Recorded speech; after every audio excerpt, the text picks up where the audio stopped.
এইবেলি অম্বুবাচী মহাযুগৰ আজি তৃতীয়টো দিন, অৰ্থাৎ আজি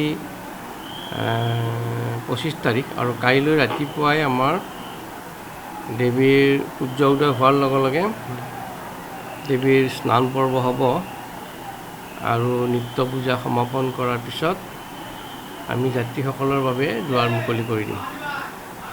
ইতিমধ্যে অসংখ্য ভক্ত এইবেলি মা কামাখ্যাৰ দুৱাৰত দেৱীৰ আশীৰ্বাদ লোৱাৰ কাৰণে আহিছে।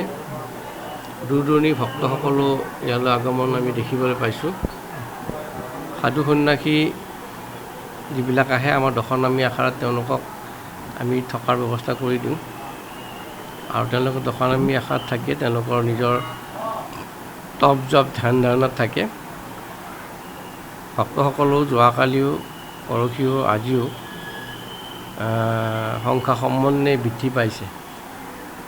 ক্ৰমান্বয়ে আজি যোৱাকালিলৈকে আমি এটা অনুমানিক 4.5 লাখমান ভক্ত পাইছিলোঁ আৰু আজিও সংখ্যা যথেষ্টখিনি বৃদ্ধি পাব। গতিকে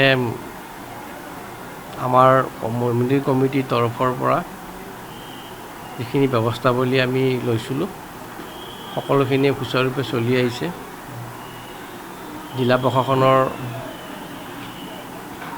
লগত আলোচনা মৰ্মে যিখিনি তেওঁলোকৰ ফালৰ পৰা ব্যৱস্থা গ্ৰহণ কৰিছিলে সেইখিনিও ইতিমধ্যে তেওঁলোকে ব্যৱস্থাৱলী কাৰ্যকৰী কৰিছে। আজি ৰাতিলৈকে আৰু যথেষ্ট সংখ্যক ভক্তৰ আগমন হ'ব বুলি আমি আশা কৰিছোঁ। মাৰ কৃপাত সকলো ভক্তগণে সুচাৰুৰূপে যিসকলে ইয়ালৈ আহিছে মাৰ আশীষ বিচাৰিছে সকলোৱে আশীষ লৈ পেলাই নিজৰ নিজৰ গন্তব্যস্থানলৈ গমন কৰিবলৈ আশা কৰিছোঁ। এই সময়খিনি দেৱীৰ দৰ্শন নহয়, দেৱীৰ দৰ্শনো নহয়, স্পৰ্শও নহয়, যিহেতু সম্পূৰ্ণ বন্ধ থাকে। এনেই মা কামাখ্যাৰ দুৱাৰলৈকে বিভিন্নজন ভক্ত আহে, মূৰ দোৱাই আশীৰ্বাদ লৈ যায়। আৰু যিসকলে ইয়ালৈ আহিব পৰা নাই বা দূৰ দূৰণিত আছে তেওঁলোকে ভগৱতীৰ নাম লৈ দূৰ দূৰণিত তেওঁলোকে যদি তপ জপ ধ্যান ধাৰণাত ব্ৰতী থাকে তাৰ পৰাই তেওঁলোকে মাৰ আশীৰ্বাদ পাব বুলি আশা কৰিছোঁ।